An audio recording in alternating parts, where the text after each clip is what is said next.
আল্লাহ তাআলা কোরআনকে কোথাও বলেছেন কোরআনে মাজিদ, বাল হুয়া কুরআনুম মাজিদুন ফি লাওহিম মাহফুজ। আমি লাওহে মাহফুজে এই কোরআনে মাজিদকে রেখেছি। লাওহে মাহফুজ সাত আকাশের উপরে। তুলহু মা বাইনা সামাই ওয়াল আরদ, আকাশ জমিন যত লম্বা লাওহে মাহফুজ ঠিক তত লম্বা। ওয়া আরদুহু মা বাইনাল মাশরিকি ওয়াল মাগরিব, পৃথিবীর প্রাচ্য থেকে পাশ্চাত্য যত দূর লাওহে মাহফুজ প্রশস্ততার দিক থেকে ঠিক তত দূর। ওয়া হুয়া মিন দুররাতিন বাইদা, সাদা ঝকঝকে ডায়মন্ড দিয়ে আল্লাহ লাওহে মাহফুজকে তৈরি করেছেন। এটা হচ্ছে কোরআনের বাড়ি সাত আকাশের উপরে। আল্লাহ বলেছেন বাল হুয়া কুরআনুম মাজিদ, কোরআনে মাজিদ বলেছেন আল্লাহ, কোরআন শরীফ বলেন নাই। আরেক আয়াতে আল্লাহ তাআলা বলেছেন ইয়াসিন, তারপরে কি ওয়াল কুরআনিল হাকিম।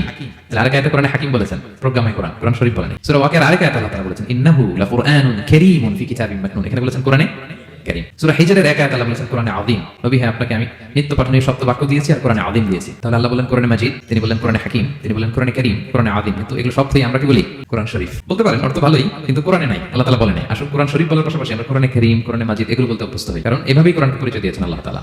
পারা যাবে তো ইনশাআল্লাহ? শুধু কোরআনই কোরআনের নাম নয়, এছাড়াও কোরআনের আরো অনেক নাম কোরআনে খুঁজে পাওয়া যায়। যেমন কোরআনের একটা নাম হচ্ছে আল কিতাব। কোরআনের একটা নাম কি? এই কিতাব। এই কোরআনে আমি কোনো কিছু বাকি রাখি নাই, সব বলে দিয়েছি। সব, ব্যক্তি জীবনে, পরিবারে, সমাজে, রাষ্ট্রে, রান্নাঘর থেকে শুরু করে বঙ্গভবন পর্যন্ত, কাঁথা সেলাই থেকে শুরু করে মহাকাশ পর্যন্ত সব আল্লাহ কোরআনে বলে দিয়েছে, কিছু বাকি রাখি নাই। তাহলে কোরআনের একটা নাম আল কিতাব, একটা নাম কি? কোরআনের আরেকটা নাম আল ফুরকান, সত্য মিথ্যার পার্থক্যকারী, the criterion between right and wrong. কোরআন পড়লে বোঝা যায় কোনটা সত্য কোনটা মিথ্যা। আল্লাহ তাআলা বলেন তাবারাকাল্লাযী নাযালাল ফুরকানা আলা আবদিহি লিয়াকুনা লিল আলামিনা নাযীরা।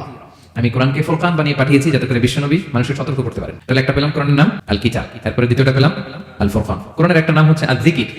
আমরা অনেকে মনে করি শুধু সুবহানাল্লাহ আলহামদুলিল্লাহ এগুলাই জিকির না, কোরআনটাও একটা জিকির। কোরআনের একটা নাম হচ্ছে জিকির। আল্লাহ তাআলা বলেন ইন্না নাহনু নাযালনা যিকরা ওয়া ইন্না লাহু লাহাফিযুন, নিশ্চয়ই আমি এই জিকিরকে মানে কোরআনকে নাযিল করেছি, আমি এই কোরআনকে সংরক্ষণ করব।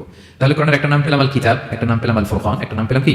জিকির। এরকম অনেকগুলো নাম কোরআনের আছে। শুনতে শুধু আমি সূরাতুল হাশরের 21 নম্বর আয়াত তেলাওয়াত করেছি। এখানে আল্লাহ তাআলা ইরশাদ করছেন যে এই কোরআনকে যদি আমি পাহাড়ের উপর নাযিল করতাম, লাউ আনজালনা হাযাল কুরআনা আলা জাবালিন লারাআইতাহু খাশিআন মুতাসাদ্দিআন মিন খাশিয়াতিল্লাহ। নবী হে, কোরআনকে যদি আমি পাহাড়ের উপর নাযিল করতাম, আপনি দেখতেন আল্লাহর ভয়ে এই পাহাড় ভেঙে চুরে খানখান হয়ে যায়। এটা এত গরু ভার একটা পানি, কোরআন আল কারীম। পাহাড় ভেঙে যেত। পাহাড় কি চারটেখানি কথা? আপনারা আলাস্কা পর্বতমালার নাম শুনেছেন? Alaska range, situated located in USA.